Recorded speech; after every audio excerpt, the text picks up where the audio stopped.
with Jimmy B on ESPN 620. All right, Diamondbacks are staring down a $500 million stadium renovation and a political mess in downtown Phoenix. House Bill 2704 is supposed to fund the fix, but not everyone's on board. Cities like Salt Lake and Portland are circling, and MLB's watching as well. Yep. Could we really see the D-backs leaving the Valley? I can't see this ever happening. However, politics and current political rise.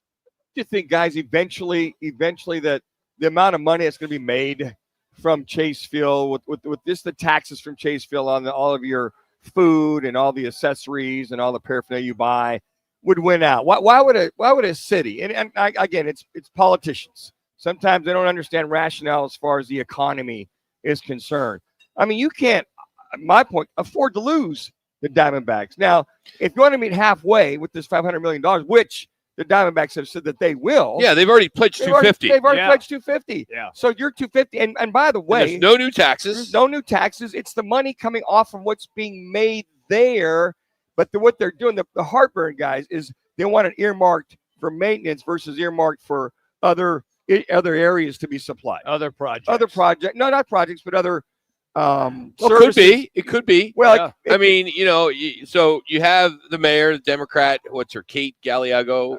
Yeah, she's there. Yep. And then there's other Maricopa County leaders who are also on the other side. Right. I think that's playing into this whole damn Republican versus Democrat thing. It does play into this, and it sucks. Well, because they're tired of, right now they're in it's a very unsettling time for politicians right now, especially people aren't in favor of what Trump's doing. There are people that are in favor. So whenever there's an opportunity to make some noise that's not about the president, here you go. Well, I would hope everybody can raise concerns before it goes to the Senate for its final vote. You can have the concerns. You can say, okay, what are we doing? A lot of these politicians in the Senate, House is good to go.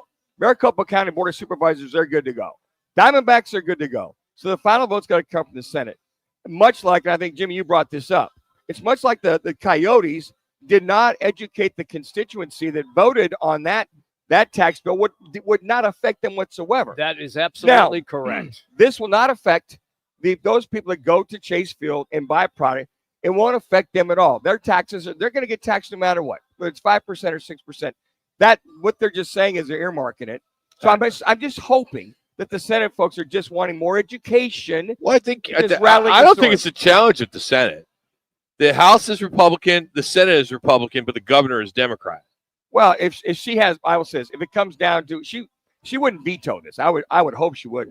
You don't know. Well, the House has already said, okay, we passed it. Okay, doesn't mean it. There's lots of bills that get passed in the House. I know, but it's got to go to the Senate now. Yeah, all right, Senate, I think it's going to pass it. Well, but I would hope that they would. Yeah, let's just say they do. But she has the right to veto it if she wants. Yeah, but if she feels that this money is being misappropriated in certain ways, I would hope which not. she may, because you just brought up a good point. They want it tagged a certain way. Yes. Right? Yeah. And I understand her. She's like, hey, she's got all these people barking at her from this end. That's correct. That, hey, we need police and fire, we need this and that and this. And then there's some other congressmen that are also, pounding their chest too about it. Everybody's just grandstanding. And this is an opportunity for the governor of Phoenix to get some primetime television, some primetime looks. I would hope she'd realize that this tax base that's being created by the Diamondbacks would be smart for her not to veto anything. All right, let's because it's a talk show. Yeah. Okay. Let's just say let's talk about these relocation rumors. Okay. If this deal would fall apart, gosh, I'm knocking on all the wood at Twin Peaks. I hope that doesn't happen. Jimmy, but the growing talk of them leaving Arizona, which I just could not. But come on, I mean, did you think the Baltimore Colts are going to leave and the Cleveland Browns are going to leave, and then the Oakland A's. I mean, it goes on and on. It happens. It does. And then Utah's got this called Big League Utah. It's a coalition that is aggressively trying to court the MLB to get a team. Oregon is in the mix with Portland. They've been trying for a long time. But when you have the Arizona Chamber of Commerce's president Danny Seaton he came out and said, this could be just like the Coyotes. I hope not. I think the whole Coyotes thing was just a debacle once the last one, I forget his name already. Thank God I had. Morello, yeah, got involved because that was all about a lease being renewed a lease. Mm-hmm. And when he was missing payments, Glendale had given, here's a difference. Glendale was giving every opportunity for the Coyotes to come clean and work with them. I would hope that the Senate and the House of Senate and the Board of Supervisors who are on board would work with them to do that, because here's a team that won a World Series. They're drawing good crowds majority of the time. Yeah, they are. I mean, they're playing good baseball. You would just hate to see that tax base go away. What are you going to replace it with? And the city of Glendale is now trying to find something to refill that hole that they have at the Glendale Arena. Yeah, and that's the Rattlers. And that's the Rattlers. That's the big rub, is that they play 162 games. That's 81 dates downtown. All of those businesses, restaurants, bars, you will not be able to have that opportunity without the baseball team. That downtown has grown so much with ASU, U of A, and NAU down there, and everything else that's starting to grow. I mean, that downtown is awesome. It's fun. And I'll guarantee you guys, the folks, you just brought that up above all those people in that area. You can have their lobbyists are going to whoever's got questions. Look, we need to keep the Diamondbacks because of this, and this. Quite frankly, I would hope that common sense, they would go, wow, we lose them. All those businesses around there might fold, or they might move. Cityscape will be in serious trouble if they're gone. So we know the stadium already has operational failures, right? You had a rare rainout. 3 minutes. Remember, due to the roof issue. that. Yeah. That doesn't happen. So a new stadium would cost to start $1 billion. Easy. This is a $500 million deal. My question to the fans: do you care about the stadium upgrades, or do you just want a winning product on the field? Well, I think if the stadium upgrades are hazardous to your health, I mean, they talked about some areas that they've got panels that could be falling. The air conditioning, when it's 190 out, you want to make sure you got the AC. They finally got the roof fixed this year. It's finally, they can open and close it.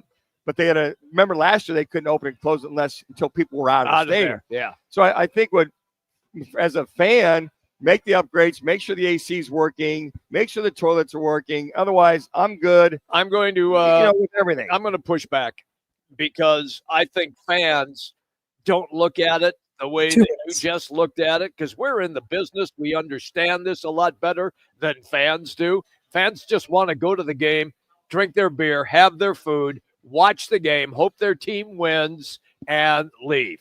I think baseball is different than NBA, NHL when it comes to arenas and suites and all that stuff. Baseball is one of those sports where you want to sit low. Sure. Yeah. You want to be in the stands. You want to have a beer, have a popcorn, have your hot dog. Suites are boring, up for there. Baseball, but for other sports, I think they make a lot of sense. Just like football. Yeah. I mean, what would you rather be in a football game? You don't want to be being in a suite's okay, all right? We've all done it. But it's a luxury. But I think the diehard fans, the ones that are your regular customer, fans. they're coming, twice a series, and they're sitting in the stands. Yeah. They don't care about the amenities up there. And the other thing, too, is I think that, for going to Diamondbacks, it's hot, close the roof, make sure that then they do have bargain prices for concessions, and you're going to go buy all your stuff. And I think you're right, Rock. I think we want to go sit in a nice seat down below and be part of the experience, which, you get a little more up close and personal in a baseball game than you can in football. Basketball is a little different. Well, if you're a big spender, you can be on the court. But I think this whole thing about, I don't, you think that Derek Hall and his folks want to go and find another place to uproot everything that they've got? They don't want to do this. However, who doesn't want that shiny new car? Well, who doesn't want that state-of-the-art stadium? If I'm Derek Hall, I want a new stadium built for me, and I'll pay half. But the city's got to pay the rest. Well, and then do a tax in that district and be done with it. I mean, look at these new stadiums, because it's just, people want to go to the new stadiums.